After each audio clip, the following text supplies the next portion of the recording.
Around 600 years ago in Europe, a remarkable moment of human history began. We now call it the Renaissance.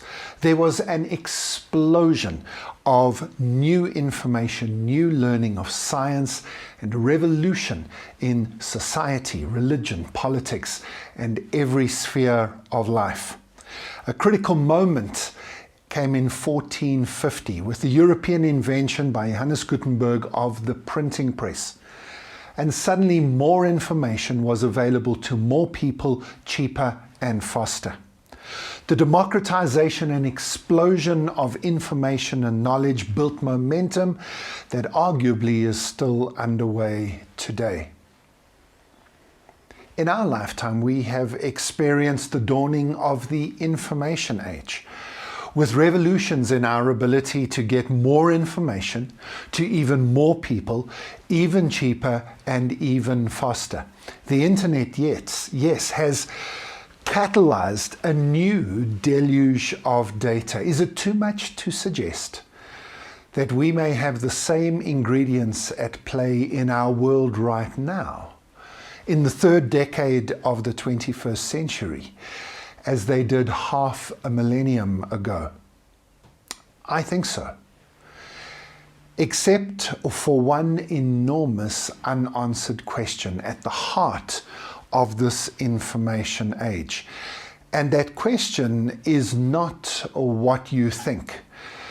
It is the issue that divides our world, and we are seeing it play out in every sphere of life, from science to philosophy, from medicine to politics. I initially thought that this issue was the issue of truth. What is true? What are facts? What is correct?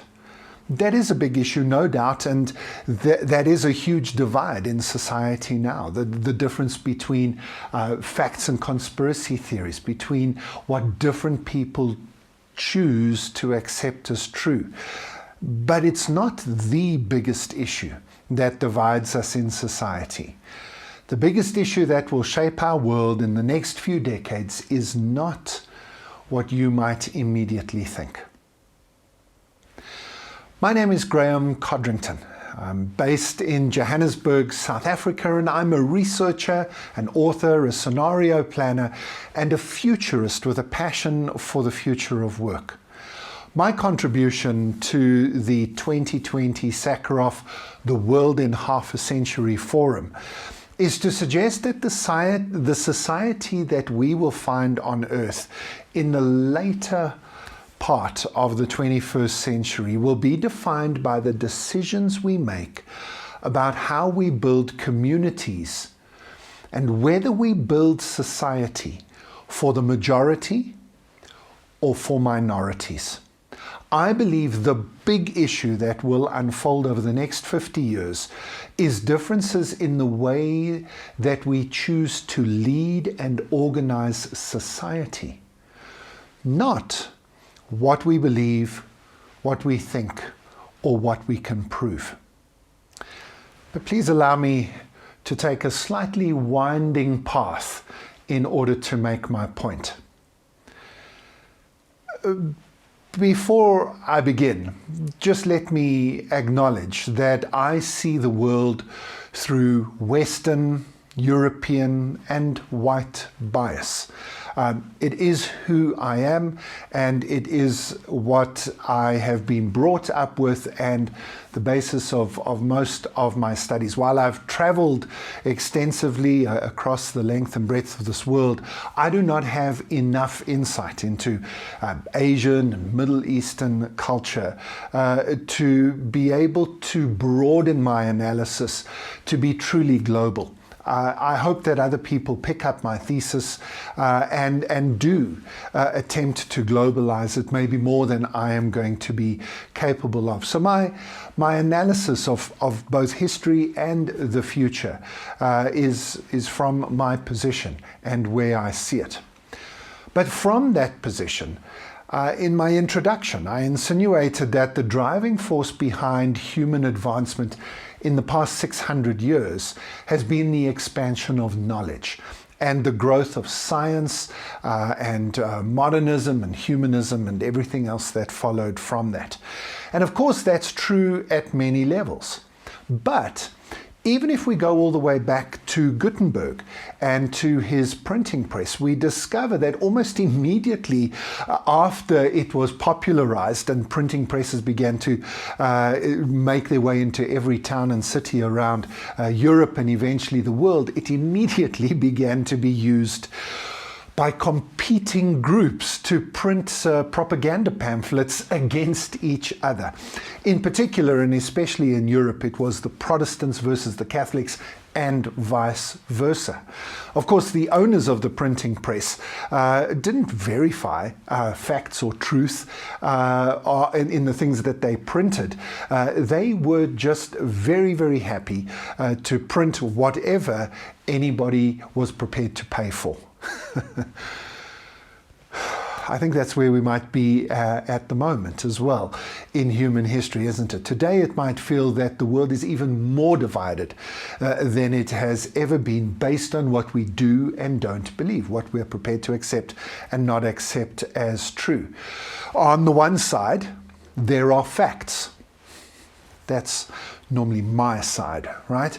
If I'm arguing for something being right and correct and factual, it's normally my side I'm arguing for. So on our side, there are the facts. On the other side, in the immortal words of Donald Trump's short-lived spokesperson, Sean Spicer, there are alternative facts. Probably one of my favorite quotes out of the White House in the last few years. Otherwise known as lies. Well, of course, they would be lies if they're on the other side. The divide is between the things we can prove versus conspiracy theories, the things we can objectively say are true versus the things we just choose to believe. And although that feels like the big divide in society right now, I first of all don't think that the divide is as big as it appears. But I also don't think that that is the divide that really matters, or the divide that will shape the next 50 years. Although I personally find myself more on the liberal and progressive side of politics and life and philosophy, I don't want to in any way pretend that I'd think differently if my side were under the same amount of pressure and scrutiny as conservatives are today. We are all affected by confirmation bias. Our brains are programmed to do everything they can to prove what we already believe. And the things that we already believe, we find evidence for everywhere, and everything else we reject. For me, the divide is not about the choice between one set of facts and another set of facts, but rather the divide between whether we choose to allow for difference or not. Whether we'd prefer to build a community, either a small tribe or a family or a group or a sect or a little cluster of people, whether we choose to build that or if we're thinking bigger in terms of racial groups, cultural groups, religions, nation states, whether we choose to build these groupings based on all the things that we have in common, or only the things we have in common, building groups that are composed of people who are like us and believe the things that we believe, and that is what creates our sense of connection and belonging.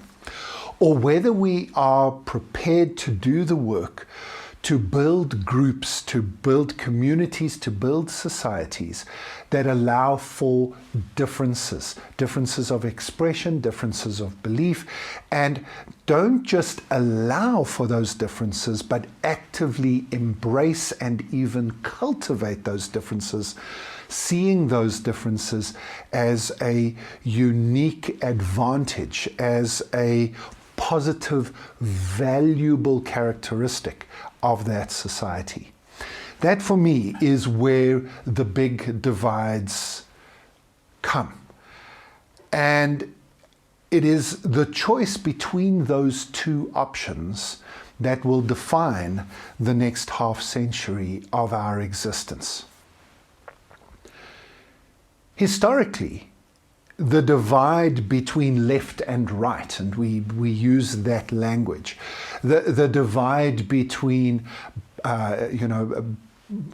government on the one side, big government versus small government, the divide between big business and labor, the divide between capitalism and communism, the divides between conservative and liberal or progressive on the other side.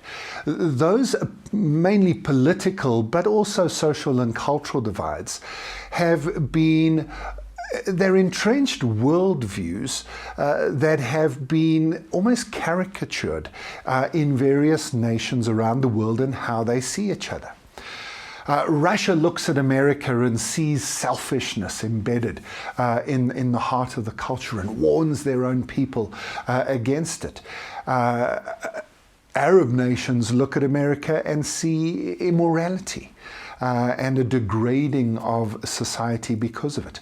America and Europe look back at Russia and cannot see beyond their caricature of Marxism.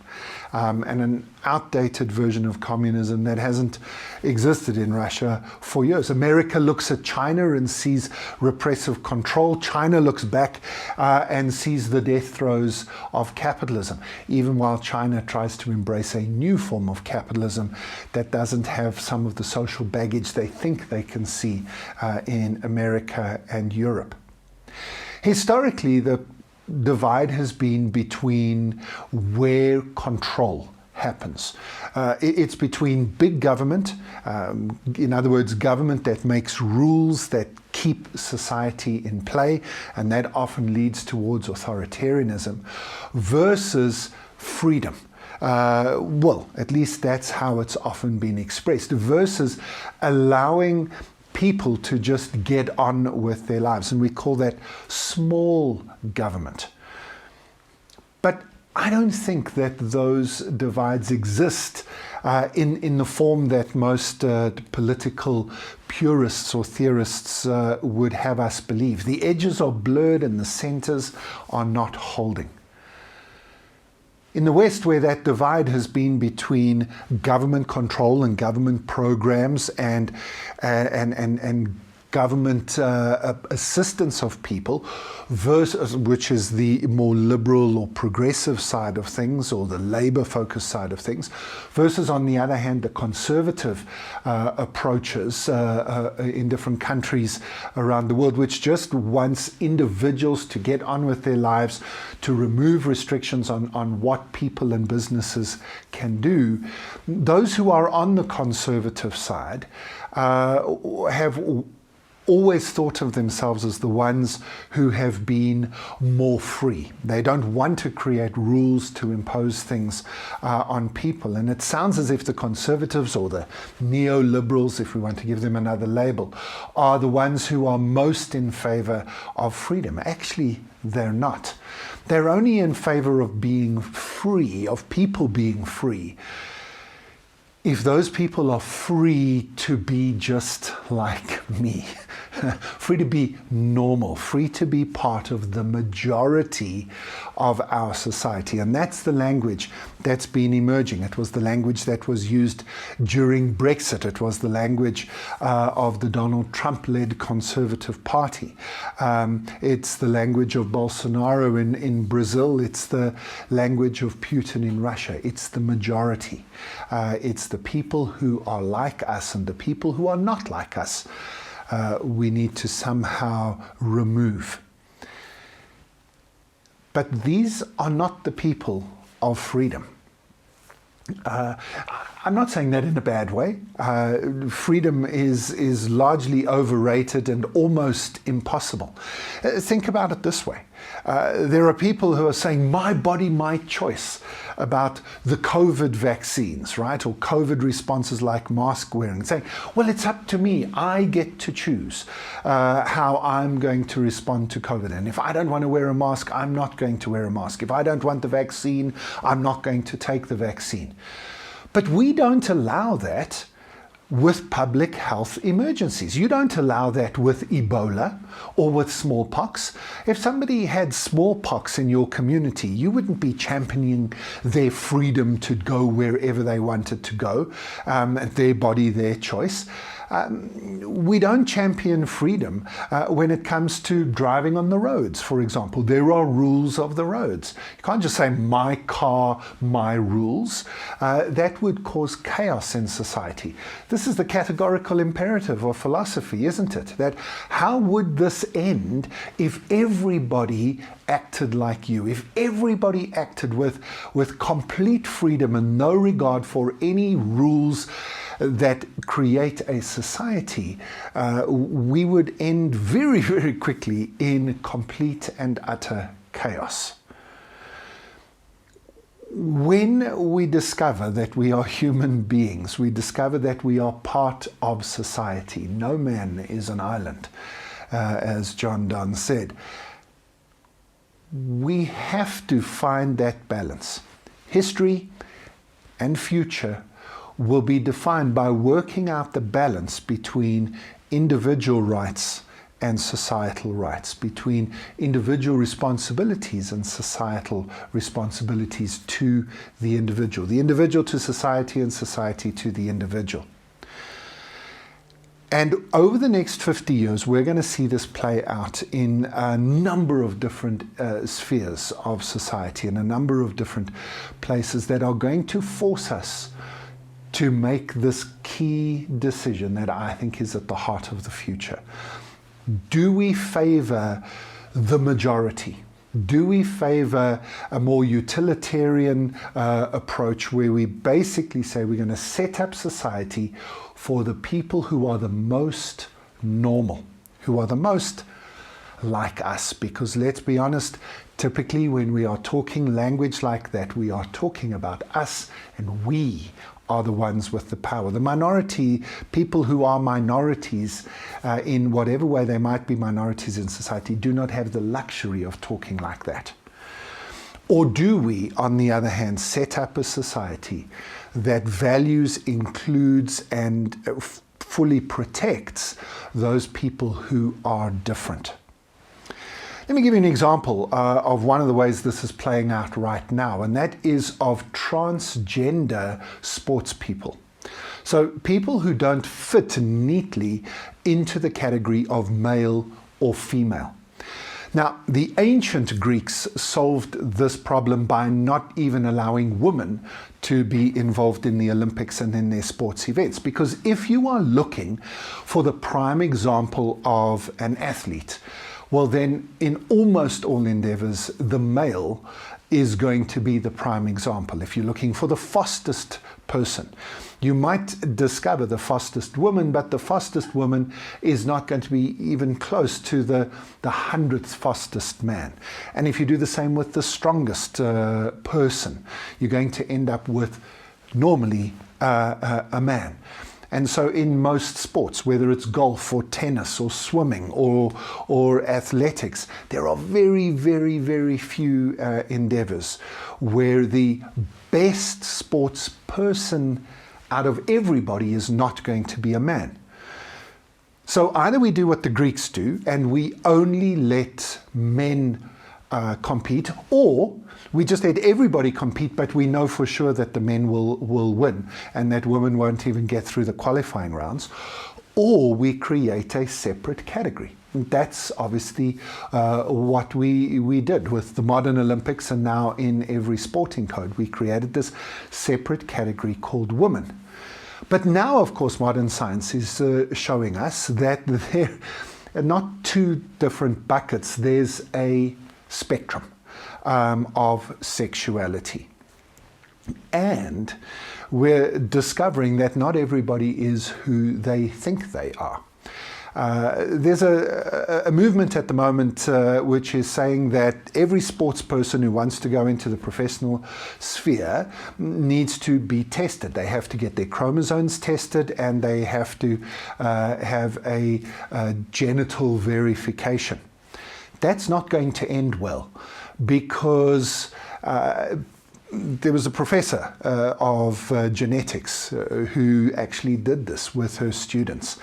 And over the course of 2 or 3 years, she allowed every student to be tested genetically, and then stopped the experiment because it was very, very, very traumatizing for a lot of people, because they discovered that it's not as simple as X and Y chromosomes, that a lot of people have got complications in their chromosomes, and a lot of people are not the gender that they think they are, because our gender does not express itself as obviously as our physical bodies indicate.